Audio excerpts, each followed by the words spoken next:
everyone. Thanks for joining us for another episode of the Product Management Learning Series. My name is Shavi. I'm your host of the show today. I'm also a product manager at LinkedIn. Please introduce yourself. Drop in the chat where you're watching us from. Welcome to the show. So, the Product Management Learning Series is a series of live streaming events where we talk to industry thought leaders and product builders to inspire current and aspiring product managers like you to level up your product career, learn their lessons learned along the way. We're also sharing best practice across different product genre. And today we have a very special topic.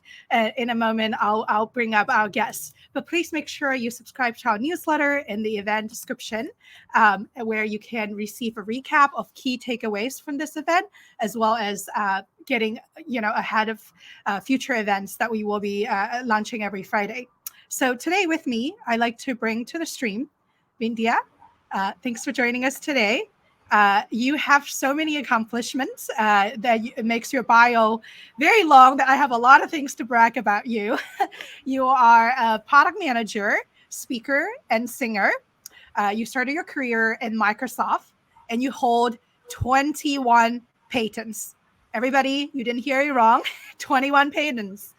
So Vidya right now works in Meta, leading integrity and well-being for new messaging products across Messenger and Instagram. You're also a prolific speaker and has given over 100 talks. Again, you didn't hear you wrong. Over 100 talks on product management and careers in tech. So really excited to have you here today. And obviously, you're a passionate advocate for diversity, inclusion, and equity. And you serve as the general chair for the Grace Hopper Conference in 2019, 2020, and 2021. Really honored to have you here today and share a very, very important topic for many of us, women, how to survive and thrive for women in tech. Thank you so much for joining us. Thank you for having me, Shivi. It's a pleasure to be here. I've been, watching this show for a while. I've been reading your Oh, thank newsletters. you. I connected for a while. I think you're doing a phenomenal job. Thank you so much for having me here, and I look Thank forward to you. the discussion. Yeah, time flies. I think we connected probably, back in the summer and when the show Yeah, just started. And yeah, then now, fast forward, it's been 5 months. And yeah. let's say hi to some folks from actually all around the world.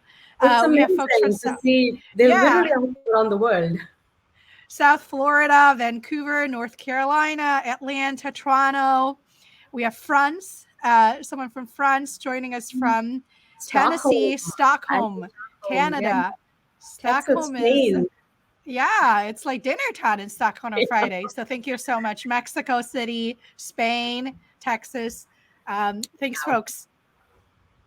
We're always really exciting. Like the 9 to 10 o'clock every Friday for me is a very exciting time because I get to say hi to many, many global, community members that are passionate about topics, into product and like leadership and career. So thank you so much for all your support. And throughout the show, this is a very interactive show. So if you have questions with India, please drop them in the chat and I'll pick them out from time to time. Now, Vidya, let's start from the basics. Obviously, we know that you have a lot of accomplishment, but maybe you can just tell us a little bit from your point of view, your career journey and your path to product management. For sure. So I originally from India, South India, and I grew up in a very, traditional South Indian family. I did my, bachelor's in India and wanted to study more. During my bachelor's, I was in fact debating if I should be pursuing a career in the traditional, form, as in tech or something else similar to that, or if I should pursue music. So that was one of the first turning points in my life, I think. So I was very bullish that I wanted to do both, and I was finding it really hard to kind of pick one. But at some point during my bachelor's, I did my bachelor's in computer science. I felt the urge to study more, and I came to the US. I as an immigrant to as a student. So that was 10 years ago. Right, so back then product management was not really a known field. Everybody wanted to be a software engineer or a QA, believe me. So I also thought, just like everybody else, that when I graduate with my master's in computer science, I'm going to be a software engineer. But again, the second pivotal turning point in my career was I got this call for an product management internship interview with Microsoft, and I was like, "What is a product management role? I haven't even heard about it." But I was like, "Okay, I'm going to show up to the interview anyways," and I got the offer. So I did my internship at Microsoft. My mental model back then was, well, it's 3 months, so I'm going to give it a shot, and if I like it, then I'll go for it. If not, I'll go back to the default, which is being a software engineer. But I did my internship, I loved it, I graduated and came back to Microsoft. And at Microsoft, I had an amazing 8 plus something years. I worked on launching 6 or 7 different services, I would say. I worked on hardcore enterprise tech. I worked on small businesses. I worked in VR and launched the first enterprise virtual reality service for Microsoft. Most of my patents are, in fact, in virtual reality. And I then, worked on growing Microsoft Teams during the pandemic. Did a whole bunch of hackathons and took the Ice Bucket Challenge with our CEO Satya Nadella. So I had a amazing ride at Microsoft. I would say, love that company. And at some point, I felt like I wanted to go experience what it means to work in consumer tech. And that's when I made the switch to Meta in 2021. I currently lead integrity and well-being for new communication experiences. One of the products that we recently launched is called Community Chats. It's only 2 months old and it's one of Meta's newest products. But I work to make sure that communities are a safe space to connect and engage.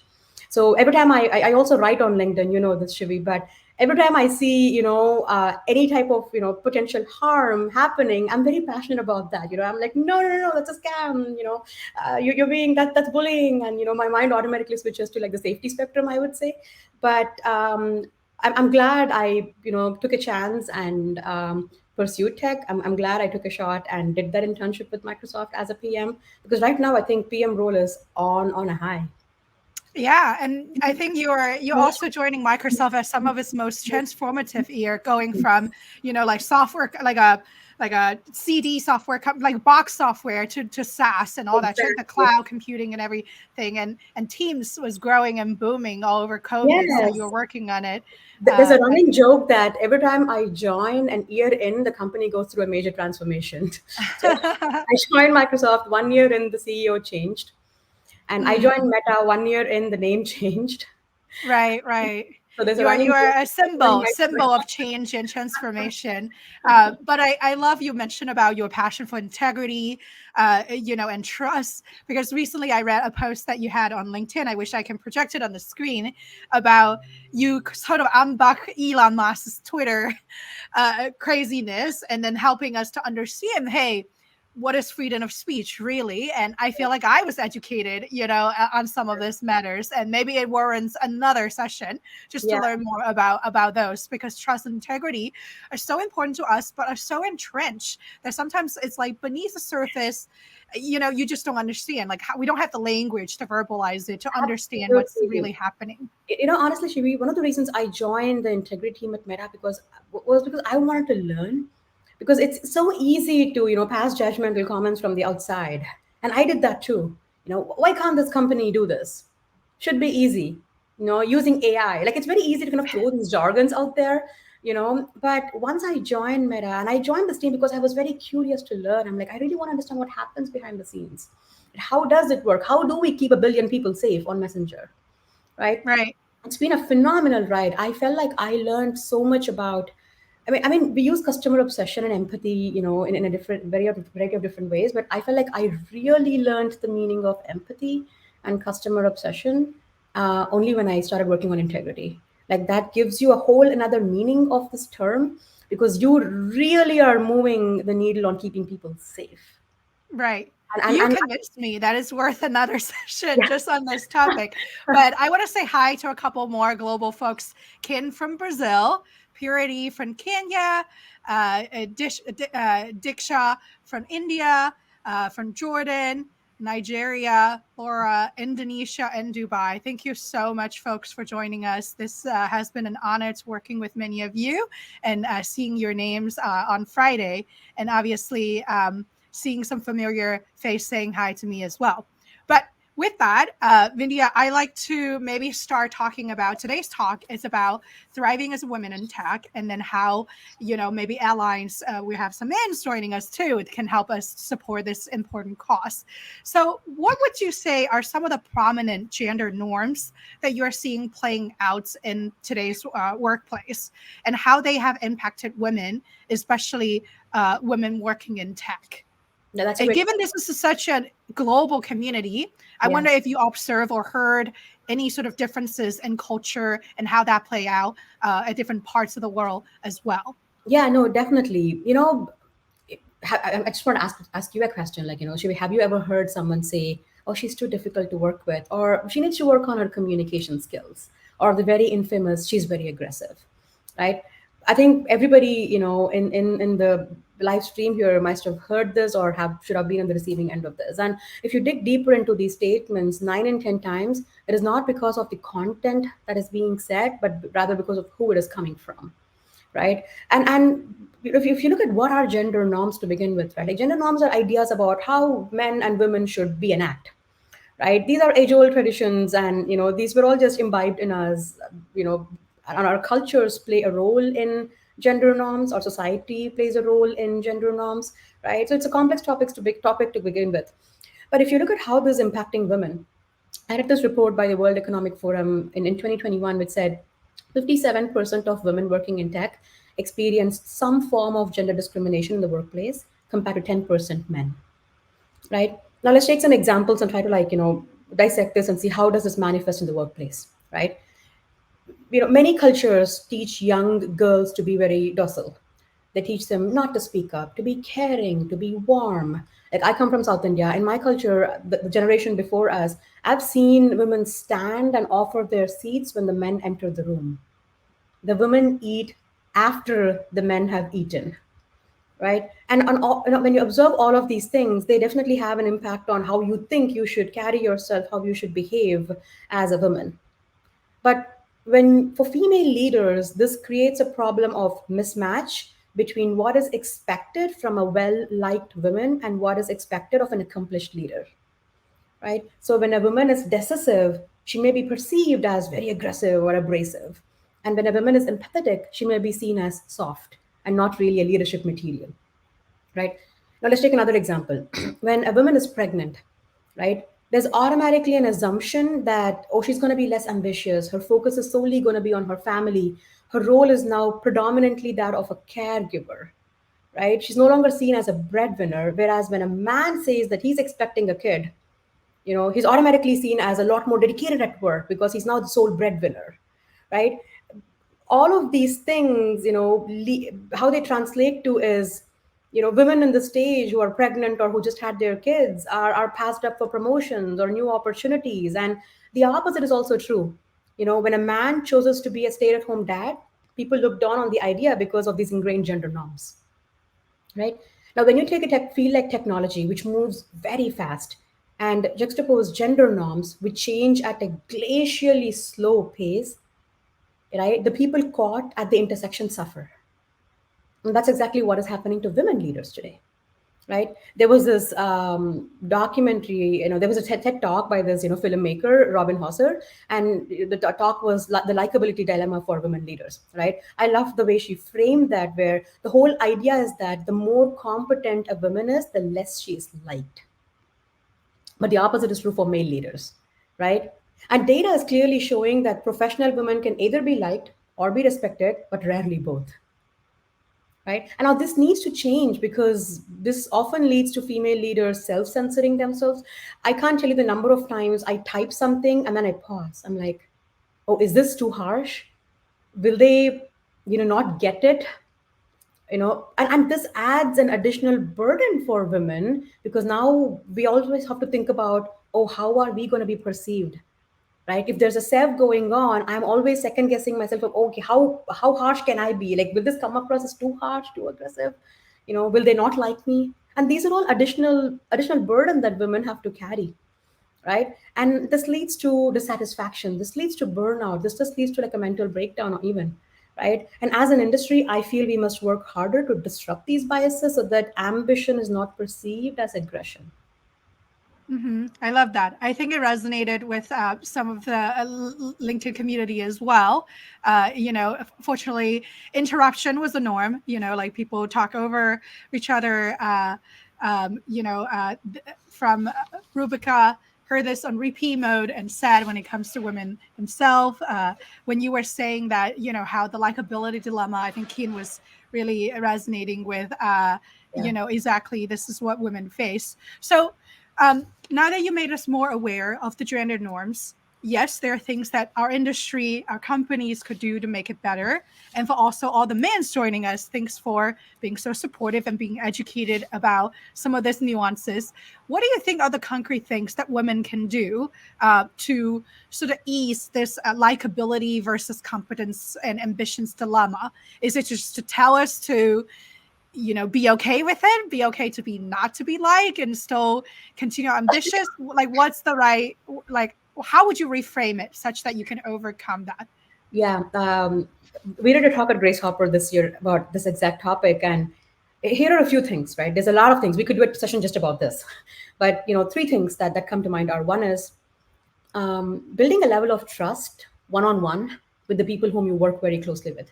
See, at the end of the day, you might work with 100 people, but there's going to be those 10 people who you need to ensure that you're aligned with, right?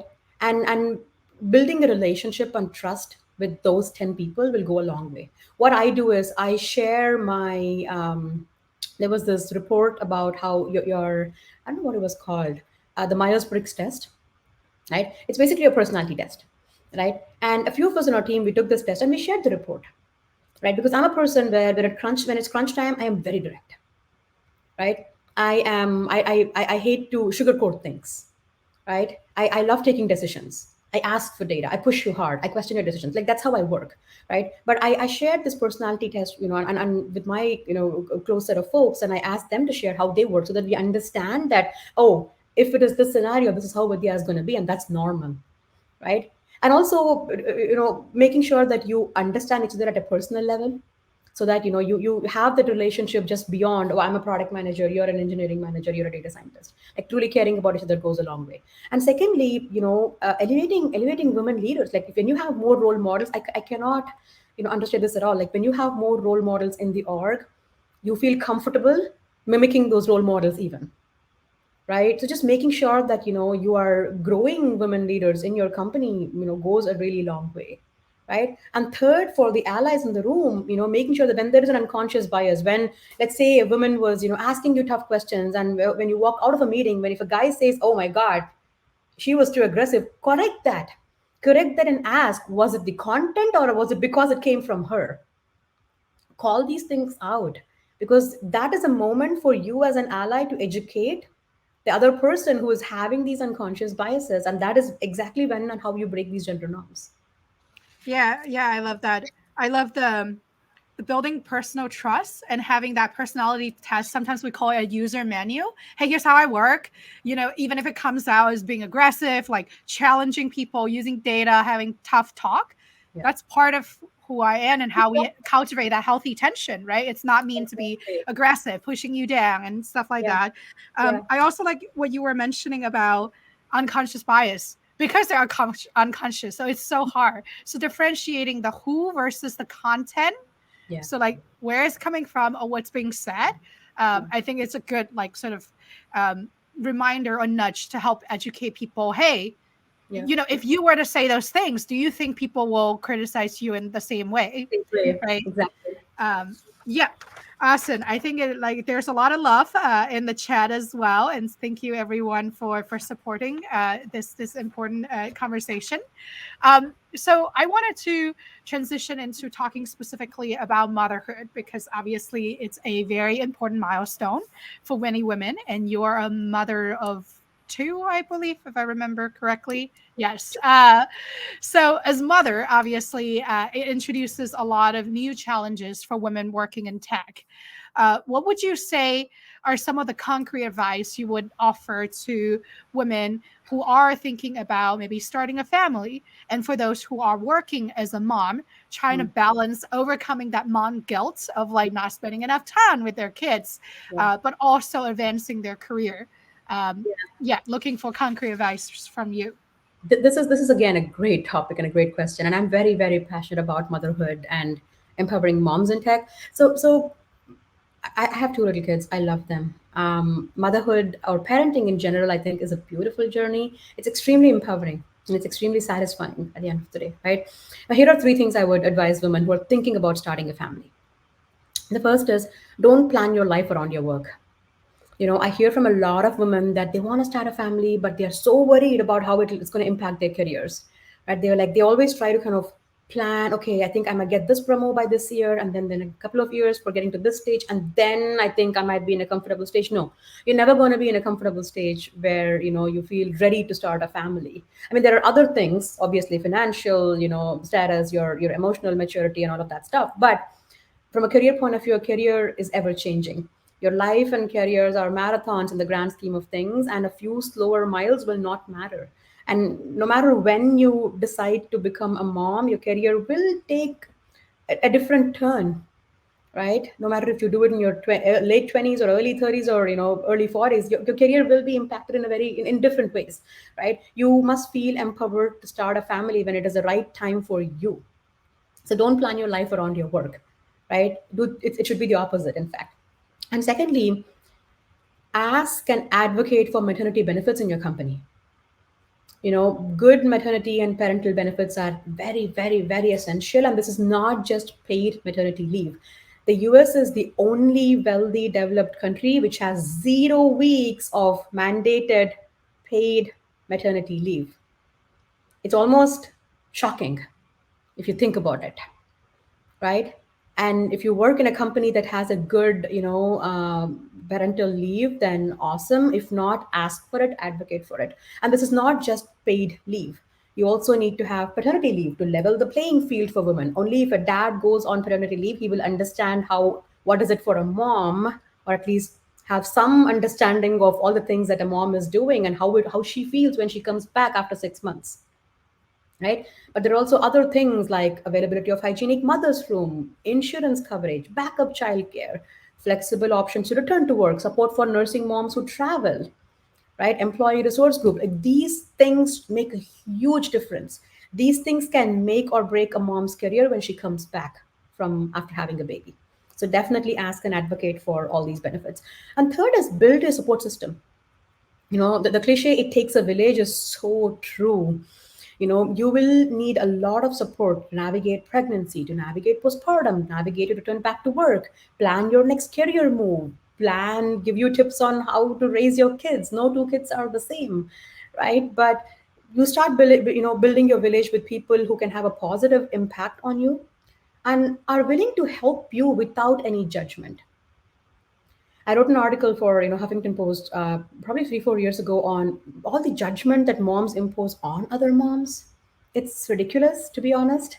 C-section versus natural birth, breastfeeding versus formula feeding doesn't matter, right? You're all moms. You're all awesome moms for your babies. So you need to build a support system with people who are willing to help you without any judgment, right? So these are three concrete tips that I would give for women who are planning or thinking about starting a family. Now you Yeah, I have think the support system is so important without judgment, right? That's the key to a lot of this. I think your talk have really resonate with folks. Elizabeth said, "Don't plan your life around your work." Highlight this one worth remembering. And Christina shares, hey, motherhood can really help you become a better leader, more empathetic, and learning how to manage yourself, right? As well as how you see others, who are mothers or different from you. So Sumaya mentioned from earlier point that you talk about how balancing competence and being liked is something that we usually struggle with. I do wanted to ask you two follow-up questions. One is this notion of mom guilt. I Yeah. think this happens not just for our LinkedIn member Katerina around when you're pregnant, having a baby, but also especially when you have young kids, when it's such a critical period of their developmental period. How do you find that balance of like, hey, advancing your career, being the primary breadwinner, but not feeling guilt that you're maybe not spending as much time or as much time as you want, Yeah. with your kids? That's really a hard one. I cried the first day I had to leave my baby at home with my own parents and go to work after my mat leave. My mental mindset while walking into the building at Microsoft back then was, if I'm not able to last for 2 hours, I'm going to extend my leave and go back. It hits you hard. It hits you really hard. And leaving a baby, and going back to work is one of the hardest things any parent has to do, especially a mom, right? And so I'll say this: guilt can be of different ways, right? Guilt can be self-imposed. Guilt can be imposed by the society, or guilt can be imposed by your workplace, right? The tactic here is to understand, first of all, take away self-guilt. You are the best parent for your baby, period.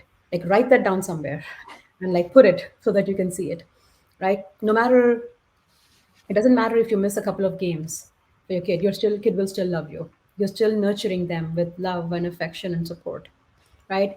You're still providing the best for them, right? Your kid will still love you. So just ingrain that deeply inside you. But and also, when you look at the other forms of guilt, call them out.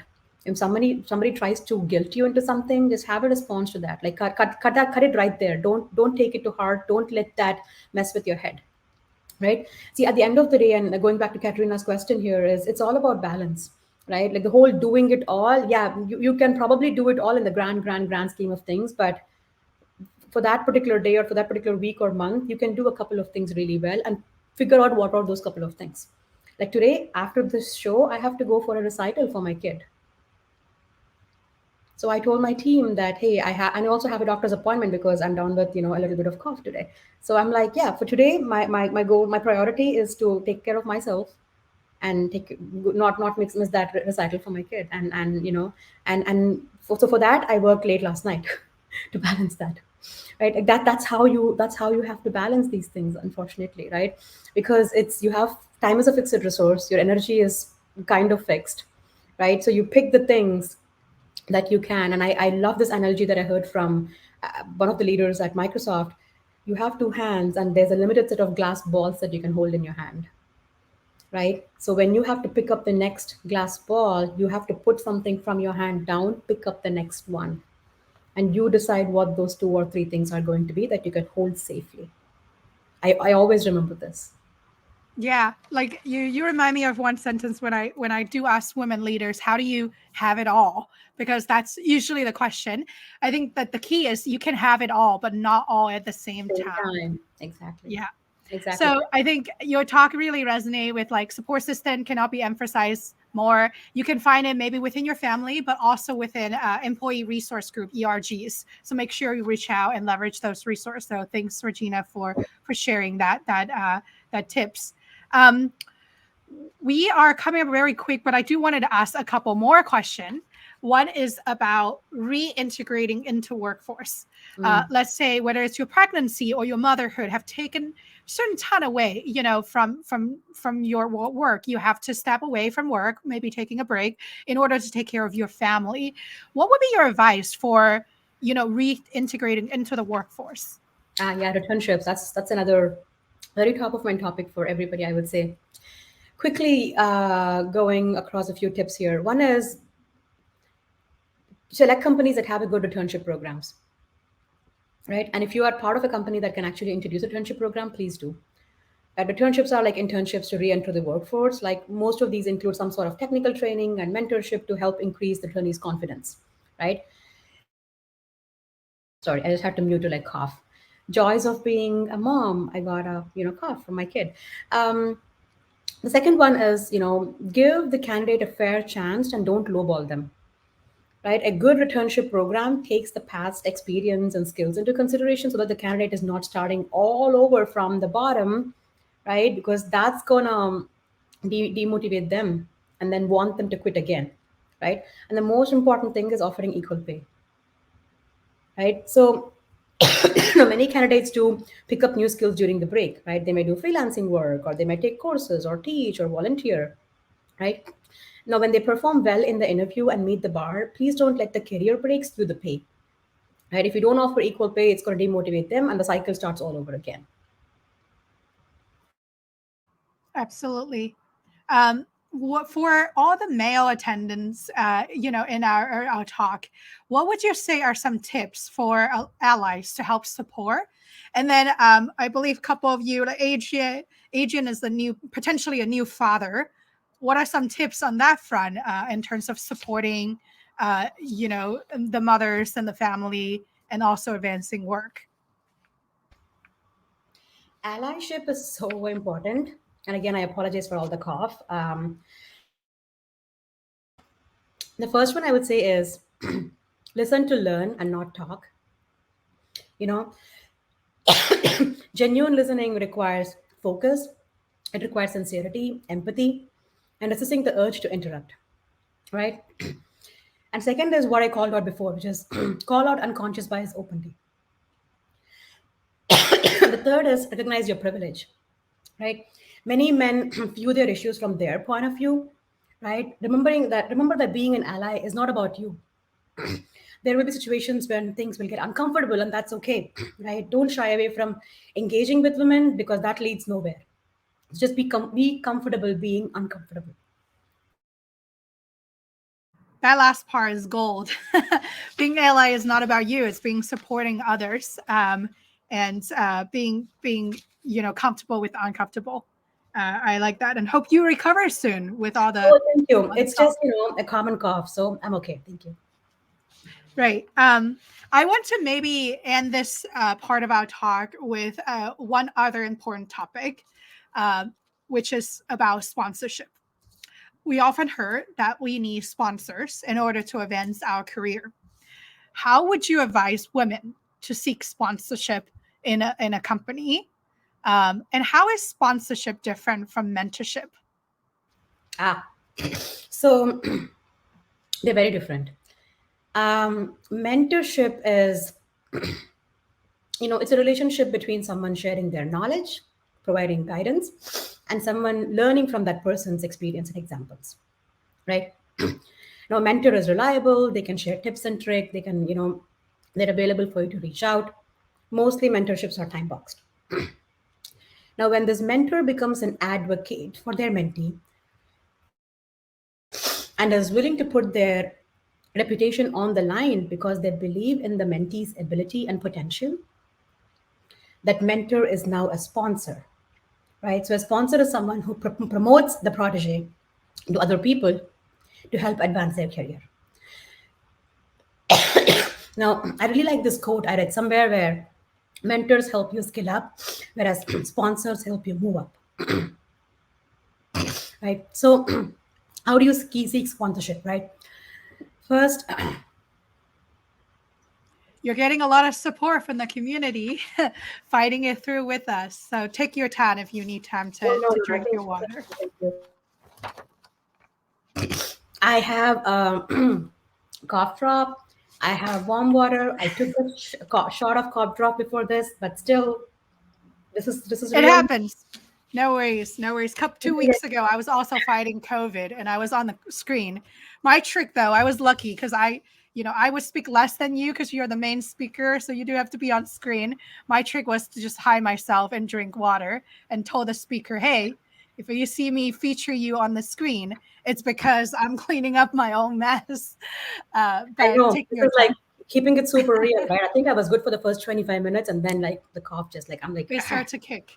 I'm like Yes. okay. Going back to how do you seek sponsors, right? So I think the first step is to find mentors, right? Find a mentor, nurture that relationship, right? Make sure that the mentor really understands you, and make sure your mentor is in a position who potentially can advocate for you, right? So the how do you attract the attention of an influential sponsor, right? You can do these four things. One is be a top performer, right? When you exceed expectations, when you perform really well, you automatically get the attention of all the right folks. Secondly, do your research on the good sponsors in your org. Identify leaders who do have a track record of developing great talent, who are supportive, right? Ensure that they know who you are.